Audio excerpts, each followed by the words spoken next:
Hi guys, welcome back. ಎಲ್ಲರೂ ಆಗಿದ್ರೆ ಎಲ್ಲರೂ ಚೆನ್ನಾಗಿದ್ರೆ ಅನ್ಕೊಂಡಿದ್ದೀನಿ. ಯಾರೆಲ್ಲ ಹೊಸದಾಗಿ ನಿಮ್ಮ ಚಾನಲ್ ನೋಡ್ತಾ ಇದ್ರೆ ಪ್ಲೀಸ್ ಸಬ್ಸ್ಕ್ರೈಬ್ ಮಾಡ್ಕೊಳ್ಳಿ, ಹಾಗೆ ಬೆಲ್ ಐಕಾನ್ ಕೂಡ ಪ್ರೆಸ್ ಮಾಡ್ಕೊಳ್ಳಿ. ಇವತ್ತಿನ ವಿಡಿಯೋದಲ್ಲಿ ಪ್ರೆಗ್ನೆನ್ಸಿಗೆ ಟ್ರೈ ಮಾಡ್ತಿರೋರಿಗೆ ತುಂಬಾನೇ ಲೇಟ್ ಆಗ್ತಿದೆ. ಯಾಕೆ ಲೇಟ್ ಆಗ್ತಿದೆ? ತುಂಬಾ ದಿನದಿಂದ ಟ್ರೈ ಮಾಡ್ತಿದ್ರು ನಮಗೆ ಕನ್ಸೀವ್ ಆಗಕ್ ಆಗ್ತಿಲ್ಲ, ಈ ರೀತಿ ತುಂಬಾನೇ ಡೌಟ್ಸ್ ಇದೆ. ಇದಕ್ಕೆಲ್ಲ ಇವತ್ತು ನಾನು ನಿಮ್ಗೆ ತುಂಬಾನೇ ಯೂಸ್ಫುಲ್ ಆಗುವಂತ ಇನ್ಫಾರ್ಮೇಶನ್ ನ ಕೊಡ್ತೀನಿ. ವಿಡಿಯೋನ ಎಲ್ಲೂ ಸ್ಕಿಪ್ ಮಾಡಕ್ ಹೋಗ್ಬಿಡಿ, ತುಂಬಾನೇ ಹೆಲ್ಪ್ ಆಗುತ್ತೆ ನಿಮ್ಗೆ. ಇವತ್ತಿನ ವಿಡಿಯೋದಲ್ಲಿ ಸರಿಯಾದ ಲೈಫ್ ಸ್ಟೈಲ್ ಫಾಲೋ ಮಾಡಿದ್ರು ನಾವು ಯಾಕೆ ಕನ್ಸೀವ್ ಆಗ್ತಿಲ್ಲ ಅನ್ನೋರು ಗೊತ್ತೋ ಗೊತ್ತಿಲ್ದೇನೋ ಈ 6 ಮಿಸ್ಟೇಕ್ ಅನ್ನ ಮಾಡ್ತಿರ್ತೀರಾ.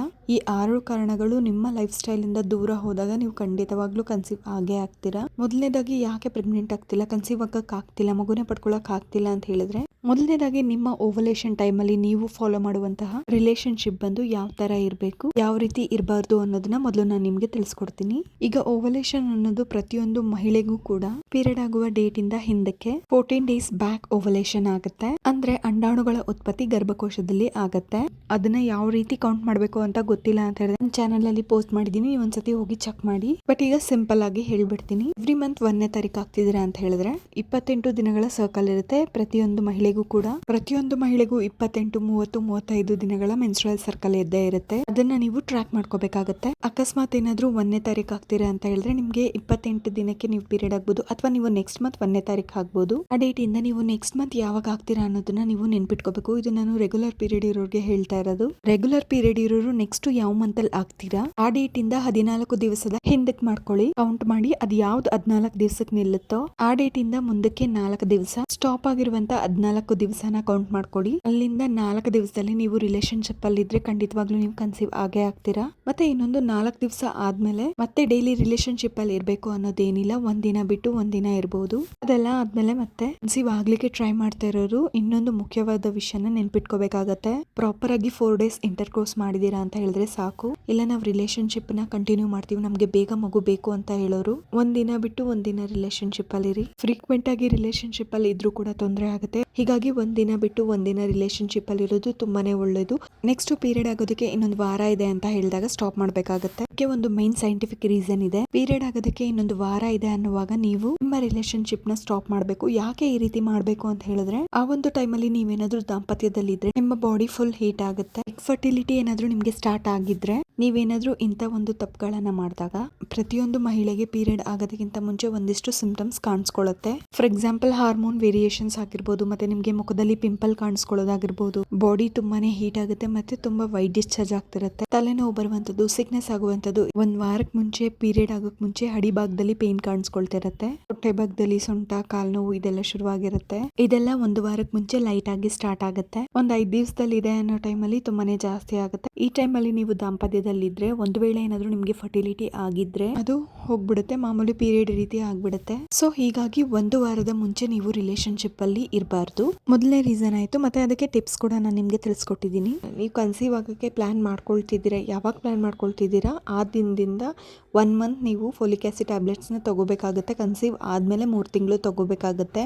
ನನ್ನ ಚಾನಲ್ ಅಲ್ಲಿ ಫೋಲಿಕ್ ಆಸಿಡ್ ಟ್ಯಾಬ್ಲೆಟ್ಸ್ ತಗೊಳ್ಳೋದ್ರಿಂದ ಏನೆಲ್ಲ ಯೂಸ್ಫುಲ್ ಆಗುತ್ತೆ, ಯಾಕೆ ತಗೋಬೇಕು, ತಗೊಳ್ಳೋದ್ರಿಂದ ಏನೇನೆಲ್ಲ ಬೆನಿಫಿಟ್ಸ್ ಆಗುತ್ತೆ, ಮತ್ತೆ ಕನ್ಸೀವ್ ಆಗಲಿಕ್ಕೆ ಎಷ್ಟು ಹೆಲ್ಪ್ ಮಾಡುತ್ತೆ ಅನ್ನೋದ್ರ ಬಗ್ಗೆ ಡೀಟೇಲ್ ಆಗಿ ತಿಳಿಸ್ಕೊಟ್ಟಿದ್ದೀನಿ. ಒಂದ್ಸತಿ ನೀವು ನೋಡಿಲ್ಲ ಅಂದ್ರೆ ಹೋಗಿ ನನ್ನ ಚಾನಲ್ ಅಲ್ಲಿ ಚೆಕ್ ಮಾಡಿ. ಸಿಂಪಲ್ ಆಗಿ ನೀವು ಎಕ್ಸಸೈಸ್ ನ ಮಾಡಬೇಕಾಗುತ್ತೆ. ವಾಕಿಂಗ್ ಮಾಡೋದಾಗಿರ್ಬೋದು ಅಥವಾ ಏನಾದರೂ ಯೋಗಾಸ್ ಮಾಡೋದಾಗಿರ್ಬೋದು, ತುಂಬಾನೇ ಒಳ್ಳೆಯದು. ನೀವು ಮನೆ ಕೆಲಸ ಮಾಡ್ತೀರಾ ಅಂತ ಹೇಳಿದ್ರೆ ಅಡಿ ಭಾಗದಲ್ಲಿರುವಂಥ ಹೊಟ್ಟೆ ನೋವಾಗದೇ ಇರೋ ರೀತಿ ಮಾಡಬೇಕು. ತುಂಬ ಫಾಸ್ಟ್ ಆಗಿ ಸ್ಟೆಪ್ಸ್ ಹತ್ತೋದಾಗಿರ್ಬೋದು, ಇಳಿಯೋದಾಗಿರ್ಬೋದು, ಬಗ್ಗಿ ಕೆಲಸ ಮಾಡೋದಾಗಿರ್ಬೋದು, ಪ್ರೆಷರ್ ಹಾಕುವಂತ ಕೆಲಸ ಮಾಡೋದು, ಇದನ್ನೆಲ್ಲ ಮಾಡಕ್ ಹೋಗ್ಬೇಡಿ. ಸಣ್ಣ ಪುಟ್ಟ ಕೆಲಸಗಳನ್ನ ಮಾಡ್ಕೊಳ್ಳಿ. ಅದ್ ಬಿಟ್ಟು ಭಾರನ ಎತ್ತುವಂಥದ್ದು, ಇಳಿಸುವಂಥದ್ದು ಈ ರೀತಿನೆಲ್ಲ ಮಾಡಕ್ ಹೋಗ್ಬೇಡಿ. ಮೇನ್ ಇದೇ ರೀಸನ್. ಈ ರೀತಿ ಕೆಲಸಗಳನ್ನ ಮಾಡಿದಾಗ ನಿಮ್ಮ ಗರ್ಭಕೋಶಕ್ಕೆ ಪ್ರೆಷರ್ ಬಿದ್ದು ಎಗ್ ಫರ್ಟಿಲಿಟಿ ಆದ್ರೂ ಕೂಡ ರಿಮೂವ್ ಆಗಿ ಪೀರಿಯಡ್ಸ್ ರೀತಿನಲ್ಲಿ ಆಗ್ಬಿಡತ್ತೆ. ಅದನ್ನ ಅಬಾರ್ಟ್ ಅಂತ ಹೇಳಕ್ ಆಗೋದಿಲ್ಲ. ಜಸ್ಟ್ ನಾರ್ಮಲ್ ಪ್ರೆಗ್ನೆನ್ಸಿ ಆಗುವಂತ ಟೈಮ್ ಅಲ್ಲಿ ನೀವು ಈ ರೀತಿ ಮಾಡುವಾಗ ಸೊ ನಾರ್ಮಲ್ ಪೀರಿಯಡ್ ಆಗಿ ಅದು ಹೊರಗಡೆ ಬಂದ್ಬಿಡುತ್ತೆ. ಸೊ ಇಂಥ ತಪ್ಪನ್ನ ನೀವು ಮಾಡಕ್ ಹೋಗ್ಬಿಡಿ. ಮತ್ತೊಂದು ಮಲಬದ್ಧತೆ ಇದ್ರೆ ಅದನ್ನ ಮೊದಲು ನೀವು ಕಂಟ್ರೋಲ್ ಮಾಡ್ಕೋಬೇಕಾಗತ್ತೆ. ಮಲಬದ್ಧತೆ ಇರುವಾಗ ನೀವು ಪ್ರೆಷರ್ ಹಾಕಿ ಟಾಯ್ಲೆಟ್ ಮಾಡೋದ್ರಿಂದ ಗರ್ಭಕೋಶದಲ್ಲಿ ಏನಾದ್ರೂ ಫರ್ಟಿಲಿಟಿ ಆಗಿದ್ರು ಸಹ ಅಥವಾ ಪ್ರಾಸೆಸ್ ನಡೀತಿದ್ರೆ ನೀವು ಟಾಯ್ಲೆಟ್ ಮಾಡುವಾಗ ಪ್ರೆಷರ್ ಹಾಕೋದ್ರಿಂದ ಗರ್ಭಕೋಶ ಬ್ರೇಕ್ ಆಗುತ್ತೆ. ಆಗ ಪ್ರೆಷರ್ ಬಿದ್ದಾಗ ಪೀರಿಯಡ್ ಆಗೋ ಟೈಮ್ ಅಲ್ಲಿ ಅದು ಕೂಡ ಬಂದ್ಬಿಡುತ್ತೆ. ಸೊ ಮಲಬದ್ಧತೆ ಇರೋರು ದಿನ ಒಂದೊಂದು ಬನಾನಾ ಆಗಿರ್ಬೋದು, ಚೇಪೆಕಾಯಿ ಮತ್ತೆ ಚಿಯಾ ಸೀಡ್ಸ್ ನ ನೀರಲ್ಲಿ ಹಾಕೊಂಡು ಕುಡಿಯೋದ್ರಿಂದ ತುಂಬಾನೇ ಒಳ್ಳೆಯದು. ಚೆನ್ನಾಗಿ ಫೈಬರ್ ಕಂಟೆಂಟ್ ಇರುವಂತದನ್ನ ತಗೊಳ್ಳಿ, ಸೊಪ್ಪು ತರಕಾರಿಗಳನ್ನ ತಗೊಳ್ಳಿ, ಫ್ರೂಟ್ಸ್ ನ ತಗೊಳ್ಳಿ. ನಿಮ್ಗೆ ನಾರ್ಮಲ್ ಆಗಿ ಮಲಬದ್ಧತೆ ಅನ್ನೋದು ಕ್ರಮೇಣವಾಗಿ ಕಡಿಮೆ ಆಗ್ತಾ ಬರುತ್ತೆ. ನಾವು ತಿನ್ನುವಂತ ಆಹಾರವನ್ನ ನೀಟಾಗಿ ತಗೊಂಡ್ರೆ ಯಾವುದೇ ರೀತಿಯಿಂದ ಪ್ರಾಬ್ಲಮ್ ಬರೋದಿಲ್ಲ. ಅರ್ಧ ಪ್ರಾಬ್ಲಮ್ ಅಲ್ಲೇ ಸಾಲ್ವ್ ಆಗ್ಬಿಡುತ್ತೆ. ಇನ್ನೊಂದು, ಎಕ್ಸಸೈಸ್ ಮಾಡ್ಲೇಬೇಕು, ನಾನು ಮಾಡೇ ಮಾಡ್ತೀನಿ ಅಂತ ಹೇಳೋರು ಹೊಟ್ಟೆಗೆ ಪ್ರೆಷರ್ ಹಾಕೋದಾಗಿರ್ಬೋದು, ಕೈಗಳನ್ನ ಮೇಲೆ ಕಾಲ್ಗಳನ್ನ ಮೇಲೆ ಎತ್ತೋದಾಗಿರ್ಬೋದು, ಮಲ್ಕೊಂಡು ಎಕ್ಸಸೈಸ್ ಮಾಡೋದಾಗಿರ್ಬೋದು, ಈ ರೀತಿ ಎಲ್ಲ ಮಾಡಕ್ ಹೋಗ್ಬೇಡಿ. ಟಿಪ್ಪಿಂಗ್ ಮಾಡೋದು, ಜಂಪ್ ಮಾಡೋದು, ಜಾಗಿಂಗ್ ಮಾಡೋದು, ಈ ರೀತಿ ಎಲ್ಲ ಮಾಡಕ್ ಹೋಗ್ಬೇಡಿ. ಇದರಿಂದ ಪ್ರೆಗ್ನೆನ್ಸಿ ತುಂಬಾನೇ ಲೇಟ್ ಆಗುತ್ತೆ. ಮತ್ತೆ ಮಲಬದ್ಧತೆ ಇರೋರ್ಗೂ ಕೂಡ ಪ್ರೆಗ್ನೆನ್ಸಿ ಲೇಟ್ ಆಗುತ್ತೆ. ಇದನ್ನ ಮೊದಲು ನೀವು ನೆನ್ಪಿಟ್ಕೋಬೇಕಾಗುತ್ತೆ. ಮತ್ತೆ ನಾನು ಹೇಳಿರೋ ಟಿಪ್ಸ್ ಅನ್ನ ನೀವು ಫಾಲೋ ಮಾಡಿ. ಪ್ರೆಗ್ನೆನ್ಸಿಗೆ ಸ್ಟಾರ್ಟ್ ಮಾಡೋರು ಮೈಲ್ಡ್ ಆಗಿ ಎಕ್ಸಸೈಸಸ್ ನ ಮಾಡಿ.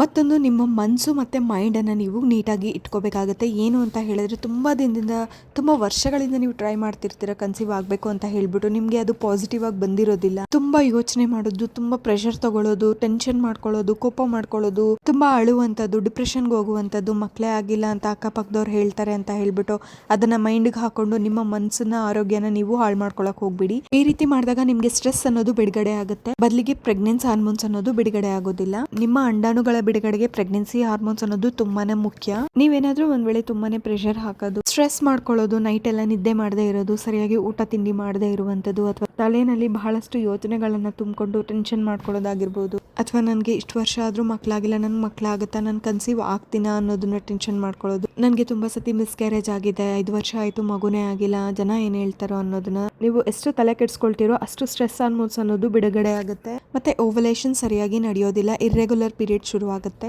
ನೀವು ಏನೇ ಎಗ್ ಫರ್ಟಿಲಿಟಿ ಮಾಡ್ಕೊಂಡ್ರು ಅದನ್ನ ಮಿಸ್ಕ್ಯಾರೇಜ್ ಅಂತಾನೆ ಹೇಳ್ಬಹುದು. ಪೀರಿಯಡ್ ಮಿಸ್ ಆಗಿ ನಿಮ್ಗೆ 15 ದಿವಸಕ್ಕೆ ಮತ್ತೆ ಪೀರಿಯಡ್ ಆಗುತ್ತೆ. 45 ಡೇಸ್ಗೆ ಪೀರಿಯಡ್ ಆಗ್ತೀರಾ, ಇರ್ರೆಗ್ಯುಲರ್ ಪೀರಿಯಡ್ ಶುರುವಾಗಿರುತ್ತೆ. ಥೈರಾಯ್ಡ್, PCOS, PCOD ಪ್ರಾಬ್ಲಮ್ಸ್ ಎಲ್ಲ ಕ್ರಿಯೇಟ್ ಆಗುತ್ತೆ. ಚೆನ್ನಾಗಿರುವಂತ ದೇಹನ ನಾವೇ ಟೆನ್ಷನ್ ಮಾಡ್ಕೊಂಡು ಪ್ರೆಷರ್ ತಗೊಂಡು ಹಾಳು ಮಾಡ್ಕೊಂಡಂಗ ಆಗುತ್ತೆ. ಮತ್ತೆ ಅದನ್ನ ಸರಿ ಮಾಡ್ಕೊಳ್ಳೋಕೆ ಸುಮಾರು ವರ್ಷಗಳೇ ಬೇಕಾಗುತ್ತೆ. ಮೈನ್ ಆಗಿ ಮಹಿಳೆಯರಿಗೆ ಅರ್ಧ ಕಾಯಿಲೆ ಏನು ಗೊತ್ತಾ, ಟೆನ್ಷನ್ ಮಾಡ್ಕೊಳ್ಳೋದು, ಪ್ರೆಷರ್ ತಗೊಳ್ಳೋದು, ಮೈಂಡ್ ಅಲ್ಲಿ ಇಲ್ಲದೆ ಇರುವಂತ ಆಲೋಚನೆಗಳನ್ನ ತುಂಬಿಕೊಳ್ಳೋದು ಇದೇ ಆಗಿರುತ್ತೆ.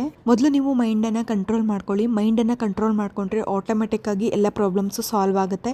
ಇದಕ್ಕೆ ನೀವು ಕೆಲವೊಂದಿಷ್ಟು ಬ್ರೀತಿಂಗ್ ಎಕ್ಸಸೈಸಸ್ ಅನ್ನ ಮಾಡಿ. ನಾರ್ಮಲ್ ಡೆಲಿವರಿಗೆ ಮಾತ್ರ ಬ್ರೀತಿಂಗ್ ಎಕ್ಸಸೈಸ್ ಮಾಡೋದಲ್ಲ, ಬಿಗಿನಿಂಗ್ ಇಂದಾನೇ ನೀವು ಮಾಡಬೇಕಾಗತ್ತೆ. ನಿಮ್ಮ ಮೈಂಡ್ ಕೂಡ ರಿಲ್ಯಾಕ್ಸ್ ಆಗುತ್ತೆ. ಅಥವಾ ನಿಮ್ಗೆ ಏನಾದರೂ ತುಂಬಾನೇ ಕಷ್ಟ ಅನಿಸ್ತಿದೆ ಅಂತ ಹೇಳಿದಾಗ ದೇವಸ್ಥಾನಕ್ಕೆ ಹೋಗಿ ದೇವ್ರ ಪ್ರಾರ್ಥನೆ ಮಾಡ್ಕೊಂಡು ಬನ್ನಿ. ದೇವ್ರಿಗೆ ಹೋಗಿಸ್ಬಿಟ್ಟು ನಿಮ್ಮ ಕೆಲಸವನ್ನ ನೀವು ಮಾಡ್ಕೊಡಿ. ನಾರ್ಮಲ್ ಆಗಿರಿ. ನೀವು ಟೆನ್ಷನ್ ಮಾಡ್ಕೊಂಡಷ್ಟು ನಿಮ್ಮ ಕನ್ಸೀವ್ ಆಗುವಂತ ಟೈಮ್ ಡಿಲೇ ಆಗುತ್ತೆ ಹೊರತು ಜಾಸ್ತಿ ಅಂತ ಹೋಗಲ್ಲ. ಯಾವಾಗ ನೀವು ಫ್ರೀ ಮೈಂಡೆಡ್ ಆಗಿರ್ತೀರಾ ಆಗ ಪಾಸಿಟಿವ್ ಬರುವಂತ ಚಾನ್ಸಸ್ ತುಂಬಾನೇ ಇರುತ್ತೆ. ಇದನ್ನ ನೀವು ಒಂದ್ಸತಿ ಟ್ರೈ ಮಾಡಿ ನೋಡಿ. ಮತ್ತೊಂದು ಲಾಸ್ಟ್ ಪಾಯಿಂಟ್ ಏನು ಅಂತ ಹೇಳಿದ್ರೆ, ನೀವು ತುಂಬಾ ಜರ್ನಿ ಮಾಡಕ್ ಹೋಗ್ಬಾರ್ದು, ಟ್ರಾವೆಲಿಂಗ್ ಮಾಡಬಾರ್ದು. ಬೈಕಲ್ಲಿ ತುಂಬಾ ದೂರ ಟ್ರಾವೆಲ್ ಮಾಡೋದು, ಅಥವಾ ಹಂಪ್ಸ್ಗಳನ್ನ ಹತ್ತಿ ಇಳಿಸೋದು, ಬೈಕ್ ರೈಡ್ ಹೋಗೋದು, ತುಂಬಾ ದೂರ ಟ್ರಾವೆಲ್ ಮಾಡೋದನ್ನ ಮೊದಲು ನಿಲ್ಲಿಸಬೇಕಾಗುತ್ತೆ. 3 ದಿನ 4 ದಿನ ಈ ತರ ಜರ್ನಿ ಮಾಡೋರು ಇರ್ತಾರೆ.